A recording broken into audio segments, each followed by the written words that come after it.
The economic, social, and administrative status of these worlds is of a high and perfected order. Science, art, and industry flourish, and society is a smoothly working mechanism of high material, intellectual, and cultural achievement. Industry has been largely diverted to serving the higher aims of such a superb civilization. The economic life of such a world has become ethical. War has become a matter of history, and there are no more armies or police forces. Government is gradually disappearing. Self-control is slowly rendering laws of human inaction obsolete.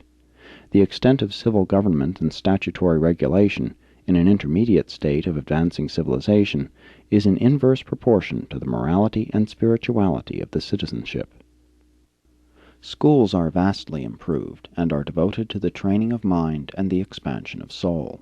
The art centers are exquisite, and the musical organizations superb. The temples of worship, with their associated schools of philosophy and experiential religion, are creations of beauty and grandeur. The open-air arenas of worship assembly are equally sublime in the simplicity of their artistic appointment. The provisions for competitive play, humor, and other phases of personal and group achievement are ample and appropriate. A special feature of the competitive activities on such a highly cultured world concerns the efforts of individuals and groups to excel in the sciences and philosophies of cosmology. Literature and oratory flourish, and language is so improved as to be symbolic of concepts as well as to be expressive of ideas. Life is refreshingly simple. Man has at last coordinated a high state of mechanical development with an inspiring intellectual attainment, and has overshadowed both with an exquisite spiritual achievement. The pursuit of happiness is an experience of joy and satisfaction. 6. The individual mortal. As worlds advance in the settled status of light and life, society becomes increasingly peaceful. The individual, while no less independent and devoted to his family, has become more altruistic and fraternal. On Urantia, and as you are, you can have little appreciation of the advanced status and progressive nature of the enlightened races of these perfected worlds. These people are the flowering of the evolutionary races. But such beings are still mortal. They continue to breathe, eat, sleep, and drink. This great evolution is not heaven, but it is a sublime foreshadowing of the divine worlds of the Paradise Ascent. On a normal world, the biologic fitness of the mortal race was long since brought up to a high level during the post-Adamic epochs, and now, from age to age, throughout the settled eras, the physical evolution of man continues. Both vision and hearing are extended. By now the population has become stationary in numbers. Reproduction is regulated in accordance with planetary requirements and innate hereditary endowments. The mortals on a planet during this age are divided into from 5 to 10 groups, and the lower groups are permitted to produce only 1/2 as many children as the higher. The continued improvement of such a magnificent race throughout the era of light and life is largely a matter of the selective reproduction of those racial strains which exhibit superior qualities of a social, philosophic, cosmic, and spiritual nature. The adjusters continue to come as in former evolutionary eras, and as the epochs pass, these mortals are increasingly able to commune with the indwelling Father Fragment. During the embryonic and pre-spiritual stages of development, the adjutant mind spirits are still functioning. The Holy Spirit and the ministry of angels are even more effective as the successive epochs of settled life are experienced. In the 4th stage of light and life, the advanced mortals seem to experience considerable conscious contact with the spirit presence of the Master Spirit of superuniverse jurisdiction, while the philosophy of such a world is focused upon the attempt to comprehend the new revelations of God the Supreme. More than 1/2 of the human inhabitants on planets of this advanced status experience translation to the Morontia state from among the living. Even so, old things are passing away. Behold, all things are becoming new. We conceive that physical evolution will have attained its full development by the end of the 5th epoch of the light and life era. We observe that the upper limits of spiritual development associated with evolving human mind are determined by the adjuster fusion level of conjoint Morontia values and cosmic meanings. But concerning wisdom, while we do not really know, we conjecture that there never can be a limit to intellectual evolution and the attainment of wisdom. On a seventh-stage world, wisdom can exhaust the material potentials, enter upon mota insight, and eventually even taste of absonite grandeur.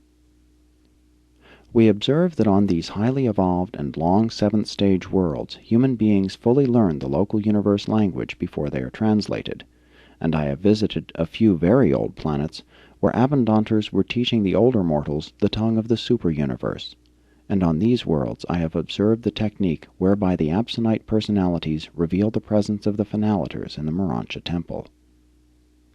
This is the story of the magnificent goal of mortal striving on the evolutionary worlds, and it all takes place even before human beings enter upon their Morontia careers. All of this splendid development is attainable by material mortals on the inhabited worlds, the very first stage of that endless and incomprehensible career of paradise ascension and divinity attainment. But can you possibly imagine what sort of evolutionary mortals are now coming up from worlds long existing in the seventh epoch of settled light and life? It is such as these who go on to the Morontia worlds of the local universe capital to begin their ascension careers. If the mortals of distraught Urantia could only view one of these more advanced worlds long settled in light and life, they would never more question the wisdom of the evolutionary scheme of creation. Were there no future of eternal creature progression, still the superb evolutionary attainments of the mortal races on such settled worlds of perfected achievement would amply justify man's creation on the worlds of time and space. We often ponder, if the grand universe should be settled in light and life, would the ascending exquisite mortals still be destined to the core of the finality? But we do not know. 7. The first or planetary stage. This epoch extends from the appearance of the Morontia Temple at the new planetary headquarters to the time of the settling of the entire system in light and life. This age is inaugurated by the Trinity Teacher Sons at the close of their successive world missions, when the planetary prince is elevated to the status of planetary sovereign by the mandate and personal presence of the Paradise Bestowal Son of that sphere. Concomitant therewith, the Finaliters inaugurate their active participation in planetary affairs. To outward and visible appearances, the actual rulers or directors of such a world settled in light and life are the material son and daughter, the planetary Adam and Eve. The Finaliters are invisible, as also is the Prince Sovereign, except when in the Morontia Temple. The actual and literal heads of the planetary regime are therefore the material son and daughter. It is the knowledge of these arrangements that has given prestige to the idea of kings and queens throughout the universe realms. And kings and queens are a great success under these ideal circumstances, when a world can command such high personalities to act in behalf of still higher, but invisible rulers. When such an era is attained on your world, no doubt Makhaventa Melchizedek, now the vicegerent planetary prince of Urantia, will occupy the seat of the planetary sovereign, and it has long been conjectured on Jerusalem that he will be accompanied by a son and daughter of the Urantia Adam and Eve, who are now held on Edentia as wards of the Most Highs of Norlatiadek. These children of Adam might so serve on Urantia in association with the Melchizedek sovereign, since they were deprived of procreative powers almost 37,000 years ago, at the time they gave up their material bodies on Urantia in preparation for transit to Edentia. This settled age continues on and on until every inhabited planet in the system attains the era of stabilization, and then, when the youngest world, the last to achieve light and life, has experienced such settledness for 1 millennium of system time, the entire system enters the stabilized status, and the individual worlds are ushered into the system epoch of the era of light and life. 8. The second, or system stage. When an entire system becomes settled in life, a new order of government is inaugurated. The planetary sovereigns become members of the system conclave, and this new administrative body, subject to the veto of the Constellation Fathers, is supreme in authority. Such a system of inhabited worlds becomes virtually self-governing. The system legislative assembly is constituted on the headquarters world, and each planet sends its 10 representatives thereto. Courts are now